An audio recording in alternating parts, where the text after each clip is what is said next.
नमा संस्कृताय। प्रिय संस्कृत के विद्यार्थियों, आज हम बाणो उच्छिष्टम जगत सर्वम इसको पढ़ेंगे। इसका क्या अर्थ है, इसका पहले आप जानेंगे क्या अर्थ है और इसमें आपको किस प्रकार से लिखना है। यदि इस प्रकार का प्रश्न आता है तो बहुत आसान तरीके से आप समझेंगे। ये समझ लीजिए, अगर पूरी वीडियो को देखते हैं तो आपके दिमाग में पूरा चला जाएगा। पहले तो देखिए, हम इसका जो है विच्छेद कर लेते हैं ताकि आप समझ जाए। देखिए, इसका विच्छेद आपका हो जाएगा बाण और प्लस क्या हो जाएगा, उच्छिष्टम। ठीक है, उच्छिष्टम। ये आपका इस प्रकार से विच्छेद हो जाएगा। अब देखेंगे आप, यदि आपने गुण संधि को पढ़ा है तो गुण संधि का नियम है कि यदि छोटा आ और बड़ा आ के बाद, ठीक है, छोटा आ या बड़ा आ के बाद क्या आ जाता है, यदि ई आती है तो ए हो जाता है, उ आता है तो ओ हो जाता है। आप गुण संधि का एक उदाहरण मैं आपको यही बता देता हूं ताकि आप और आसानी से समझ जाएं। जैसे आपने पढ़ा होगा हितोपदेश, ठीक है, हितोपदेश, ये जो है आपने पढ़ा होगा। ठीक है, हितोपदेशः, ये आपने पढ़ा तो किस प्रकार से हुआ, ये इसी प्रकार से तो हुआ ना, हितोपदेश। तो हित, देखिए हित और प्लस उपदेश, तो यहां पर हेतु हित प्लस उपदेश, तो ये आपका देखिए उसी प्रकार से बन गए। यहां पर उ आ रहा है, यहां पर आ रहा है, तो फिर यहां पर ओ की मात्रा हो गई तो बन जाएगा हितो। ये देखिए हितोपदेश, इसी प्रकार से बाणो बन गया। ठीक है, तो ये आप समझ गए। तो देखिए, अब आपको बताते हैं इसका अर्थ क्या है। बाण भट्ट, जैसे बाण भट्ट जो है संस्कृत के गद्य सम्राट कहे जाते हैं। वो गद्य को इतना अच्छे से लिखे कि उनके बराबर कोई गद्य आज तक लिख भी नहीं पाया, और वो जो है गद्य की हर एक एक बात लिख दिए हैं। अब कोई बात बची नहीं है। अब जो कोई व्यक्ति गद्य लिख रहा है वो उनका जूठन लिख रहा है। ठीक है, वो उनका, क्योंकि वो तो जगत सर्वम है। ठीक है, वो इस प्रकार से लिखे हैं कि उनका जो है अब लोग जूठन लिख रहे हैं। देखिए, पहले देखते हैं बाण भट्ट के बारे में, थोड़ा इसको छोटा कर देता हूं। देखेंगे, कवि की सर्वतोमुखी प्रतिभा, यानी जो बाण भट्ट की प्रतिभा है, वो व्यापक ज्ञान, उनका जो है अद्भुत वर्णन शैली और प्रत्येक वर्ण विषय की सूक्ष्माति सूक्ष्म, यानी बिल्कुल सूक्ष्म तरीके से, भाई कोई बड़ा चीज है उसको बिल्कुल सूक्ष्म, बिल्कुल छोटे दृष्टि से वर्णन के आधार पर यह सुभाषित जो है प्रचलित है कि बाण ने किसी भी विषय को अछूता नहीं छोड़ा है। उन्होंने क्या किया है, जो कुछ भी वर्णन कर दिया है उसे आगे कहने के लिए कुछ शेष नहीं। यानी बाण भट्ट, देखिए समझ लीजिए, आप लिखेंगे कि बाण भट्ट जी जो भी कुछ लिखे, महाकवि बाण भट्ट जो कुछ भी लिखे हैं उनसे जो है ऐसा कुछ वर्णन नहीं बचा जो आगे कहने को शेष हो। इस प्रकार से आप लिख सकते हैं। देखिए, यही आपको लिखना है। बाण ने जितनी सुंदरता, यानी जितनी अच्छाईता से, जितनी सुंदरता से, सहृदयता और सूक्ष्म दृष्टि से बाह्य प्रकृति का वर्णन किया, यानी बाहरी प्रकृति का वर्णन किया है, उतनी ही गहराई से अंतः प्रकृति और मनोभावों का विश्लेषण भी किया है। उनको भी जो है निरीक्षण किया है। अब देखिए, प्रत्येक वर्णन इतने व्यापक और सटीक होते हैं कि पाठक को यह अनुभव है कि उन परिस्थितियों में वह भी ऐसा सोचता या करता है। ठीक है, यानी जो पाठक का भी अनुभव होता है, जब बाण भट्ट को आप पढ़ेंगे तो ऐसा लगेगा कि बाण भट्ट हमारे सामने आ रहे हैं।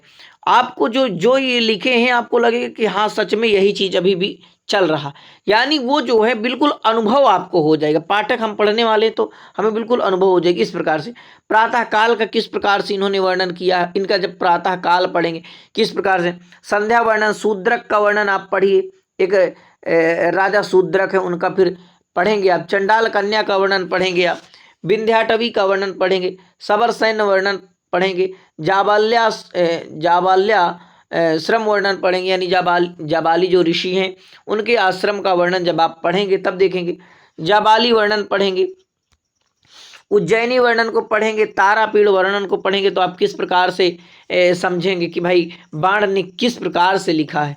इंद्रायुध वर्णन, अछोत सरोवर का वर्णन, महाश्वेता वर्णन, कादम्बरी का वर्णन। देखो, जब ये कहानी, जब आपको महाश्वेता की, कादम्बरी की जब कहानी आप देखते हैं कि कादम्बरी जो है चंद्रापीड़ से प्रेम करती है और महाश्वेता को भी प्रेम हो जाता है। तो बिल्कुल आपको ऐसा लगता है कि ये अभी ही की बातें हैं, अभी जरूर ऐसा ही हुआ होगा।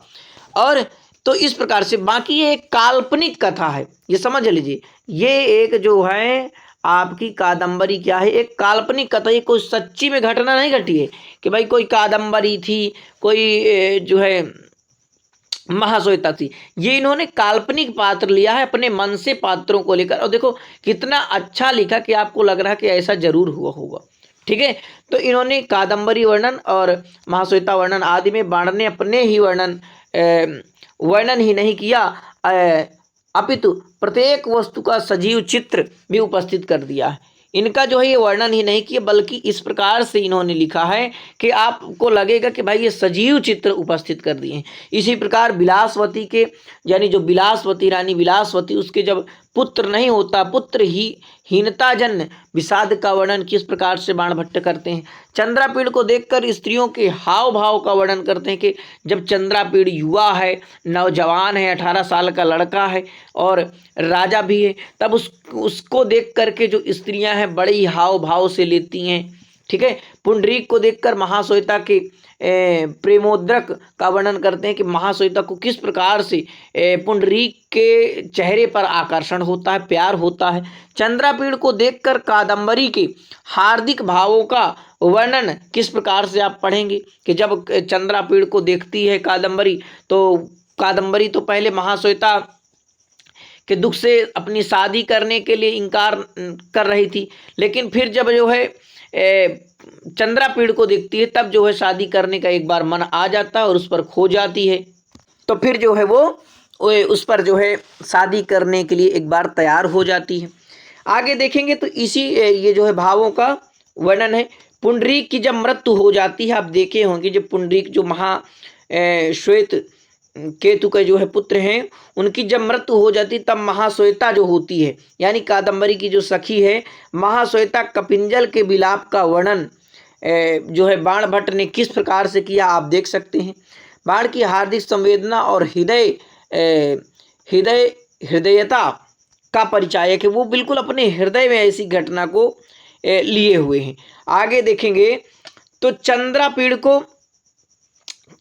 को दिए गए शुकनाशोपदेश में तो कवि की प्रतिभा का चरमोत्कर्ष परिलक्षित होता। आप देखेंगे कि जो शुकनाश है एक मंत्री है, किस प्रकार से चंद्रापीड़ को उपदेश दे रहा कि राजा का क्या धर्म होना चाहिए। तो अब ये एक देखिए काल्पनिक कथा है, किस प्रकार से इस कथा को बिल्कुल साक्षात अपने सामने जो है बाणभट्ट जी जो है प्रस्तुत करते हैं। कवि की लेखनी भावोद्रक में बहती हुई सी प्रतीत होती है।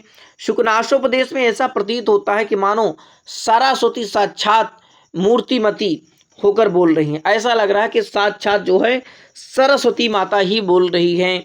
आगे देखिए, बाण के वर्णनों में, यानी जो बाणभट्ट वर्णन करते हैं उनके भाव किस प्रकार से उनके भाव आ रहे हैं, भाषा का सामंजस्य, भावानुकूल भाषा का प्रयोग, किस वो जो है परिस्थिति को देखकर ही भाषा का प्रयोग करते हैं। अलंकारों का सुसंयत प्रयोग, यानी अब बहुत ज़्यादा अलंकार कर दें, कोई स्त्री है बहुत ज़्यादा गहने पहन लेगी तो भी अच्छी नहीं लगेगी, एक मीडियम में पहनेगी तो भी तो अच्छी लगेगी ना। इसीलिए जो गद्य का संयोजन करते हैं, कविता का कोई भी संयोजन होता है तो बाणभट्ट बहुत ही इसके सिद्धहस्त हैं। अलंकारों का सुसंयत प्रयोग करते हैं, बड़ी ही संगठित रूप से प्रयोग करते हैं। भाषा में आरोह अवरोह का भी ये ध्यान देते हैं। लंबी समासयुक्त पदावली के पश्चात लघु पदावली यानी छोटी पदावली गुण विशेष रूप से प्राप्त होती हैं।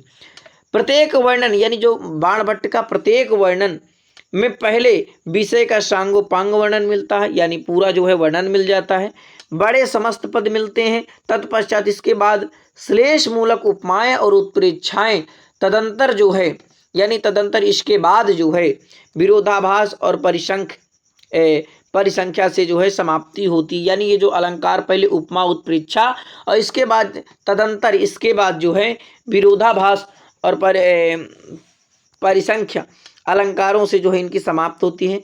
श्लेष मूलक उपमा प्रयोग और विरोधाभास परिसंख्या के प्रयोगों में क्लिष्टता, दुर्बोधता और बौद्धिक परिश्रम अधिक है। कहीं कहीं पर वर्णन इतने लंबे हो गए हैं कि ढूंढने पर भी क्रियापद मिलने कठिन हो जाते हैं। तो ये बाणभट्ट जो है अलंकारों के प्रयोग में बहुत ही सिद्धहस्त थे। आप जब इनके गद्य को पढ़ेंगे तो आपको पता चलेगा कि भाई बाणभट्ट ने इतने अच्छे शब्द सजोए हैं, बहुत लंबे लंबे समासों का इन्होंने प्रयोग किया है। महाश्वेता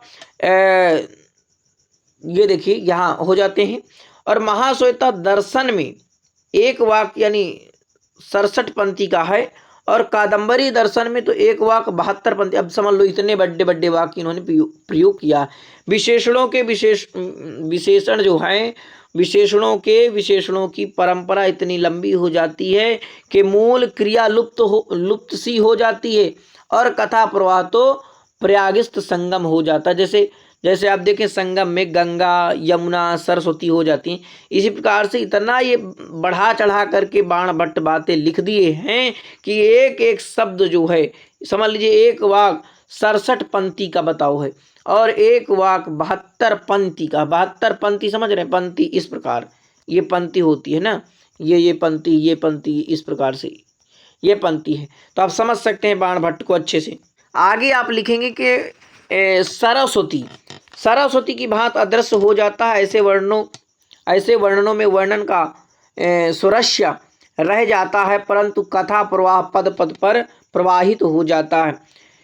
कुछ मनोरम वर्णन उदाहरण दिए जा रहे हैं। जैसे संध्या का इन्होंने वर्णन किस प्रकार से करते हुए कवि की कल्पना की गई है। ऊर्ध्वमुख ऋषियों ने सूर्य का तेज पी लिया है, अतः तेज मंद पड़ गया, क्योंकि भाई उन्होंने तेज को पी लिया इसलिए मंद पड़ गया।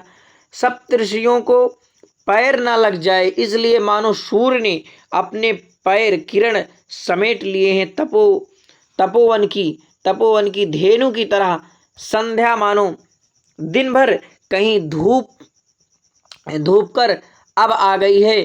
सूर्य के पश्चिम समुद्र में गिरने से जो बूंदें उठी वे ही मानो तारे हो गई। किस प्रकार से इन्होंने माने जो बूंदें गिरी वही मानो तारे हो गई, ऐसा वर्णन करते हैं। कादंबरी में देखेंगे, कादंबरी के सौंदर्य वर्णनों में उत्प्रेक्षा उपमा श्लेष अलंकारों की ये जो है बाणभट्ट प्रयोग करते हैं। ठीक है, उनके कादंबरी के जो शरीर के बारे में बहुत अच्छा वो वर्णन करते हैं। एक काल्पनिक कथा को बहुत अच्छा जो है ये आगे बढ़ाने में प्रयास करते हैं। विंध्याटवी का जब वर्णन करते हैं उसमें जो है समास भूयस्तो ओज गुण और विरोधाभास का तालमेल इन्होंने दर्शनीय कर दिया है, और इसमें इस प्रकार से आपको लिख देना है। और देखिए आगे जो है इसमें आपको यहाँ का देखिए थोड़ा मैं और नीचे कर देता हूँ। ये बाणभट्ट की रचना में देखिए, बाणभट्ट की रचना में अलंकार स्वयं आते गए। श्लेष परिसंख्य विरोधाभास वाले स्थल आयास साध्य हैं। उपमा और उत्प्रेक्षा रूपक के उदाहरण पद पद पर प्राप्य हैं। उज्जैनी वर्णन का जब ये उज्जैनी यानी जहाँ का उज्जैनी यानी शूद्रक थे, उज्जैनी नहीं विदिशा उनकी थी, उज्जैनी तारापीड़। तो ये जो है वहाँ पर इन्होंने क्या किया है कि परिसंख्या अलंकार का प्रयोग करते हुए वर्णन किया है। केवल मणिद्वीपों में ही अनिवार्य यानी ना बुझना था, ऐसा कोई व्यक्ति नहीं था जिसे मोक्ष प्राप्ति न हो। चकवा चकवी के युगल का ही वियोग होता था, अन्य किसी के जोड़े का वियोग नहीं होता था। वर्ण जाति परीक्षा सोने की ही होती थी, अन्य की नहीं। ध्वजाओं में ही अस्थिरता थी, अन्यत्र नहीं। कुमुद में ही मित्र यानी सूर से द्वेष करते थे, यानी जो कुमुद है कुमुद ही मित्र सूर से द्वेष करते थे, अन्य कोई मित्र दोषी नहीं थे। इस प्रकार का इन्हें जैसे कुमुद होता है, ये कुमुद यानी कमल नहीं, देखिए कुमुद जो है कुमुदनी होती है, ये जो है जब सूर्य आता है तो ये मुरझा जाती है, सुबह ये मुरझा जाती है और शाम को जब चांदनी खिलती है तब इस प्रकार से ये भी अपना जो है खिल जाती है। ये इस प्रकार जैसे आपका कमल खिलता है इसी प्रकार से ये भी आपका जो है खिल जाती है, तो बहुत प्यारी लगती है कुमुदनी। ठीक है, आगे देखेंगे तो राज यानी जो राजघराना है, राजकुल वर्णन में श्लेष के आधार पर उत्कृष्ट कवि के गद्य के स्वरूप को बताया गया है। उसमें विविध पदों के द्वारा नवीन अर्थों की अभिव्यक्ति भी जो है की गई है। ठीक है, अब आगे देखेंगे तो महाश्वेता ने, अब देखिए महाश्वेता ने नव यौवनावस्था यानी बिल्कुल जो नई अवस्था है उसका प्रवेश इसी प्रकार से हुआ जैसे वसंत में चैत्र मास में नव पल्लव और नव पल्लव में फूल और फूल में भंवरा भंवरे में मद, इसमें एकावली अलंकार का बहुत सुंदर जो है इन्होंने प्रयोग किया है। क्या क्या? क्रमेण चाकृतम में वपुषि वसंतयु मधुमासेन मधुमासयु नव पल्लवेन नव पल्लव यु कुसुमेन कुसुम यु मधुकरेण मधुकरा यु मदेन नवयौवनेन पदम। उपयुक्त वर्णों में बाण की सूक्ष्म दृष्टि, वर्णों की व्यापकता और वर्णों की सर्वागीणता के साथ ही रस, अलंकार और मनोरम कल्पनाओं का समन्वय सहृदयों को यह कहने के लिए बाध्य करता है कि बाणो उच्छिष्टम जगत सर्वम। बाण ने जो कुछ भी लिख दिया, इसके बाद जो कोई है वो सब जूठन है बाण का।